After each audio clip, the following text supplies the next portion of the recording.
வணக்கம். இப்போ நம்ம இருக்கக்கூடிய இடம் பார்த்திங்கன்னா விழுப்புரம் மாவட்டத்தில் ஒரு கிராம பகுதியில் இருக்கோம்.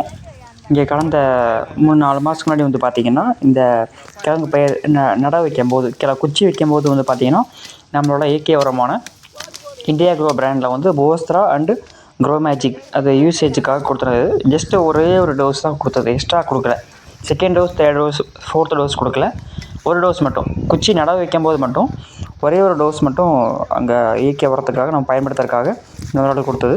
ஆல்ரெடி எப்படி யூஸ் பண்ணணுன்ற மெத்தடை சொல்லி கொடுத்ததுனால கெமிக்கல் யூஸ் பண்ணுறாங்கன்னா அது கூட கலந்து நம்மளதை வந்து யூஸ் பண்ணும்போது நல்ல ரிசல்ட் கிடைக்கும். இப்போ கெமிக்கல் யூஸ் பண்ணுறோம் அப்படின்னா கெமிக்கலில் ஒரு விளைச்சல் கிடைக்கும். நம்மளோடதும் கெமிக்கல் கலந்து யூஸ் பண்ணும்போது ரிசல்ட் இன்னும் கொஞ்சம் பெட்டராக இருக்கும். அடுத்த டோஸ் பார்த்திங்க அப்படின்னா அடுத்த குச்சி வைக்கும்போது நம்மளோட இயற்கை உரம் மட்டுமே, கெமிக்கல் இல்லாமல் நம்மளோட மட்டுமே யூஸ் பண்ணும்போது சேம் இதே ரிசல்ட்டை வந்து கொண்டு வர முடியும்.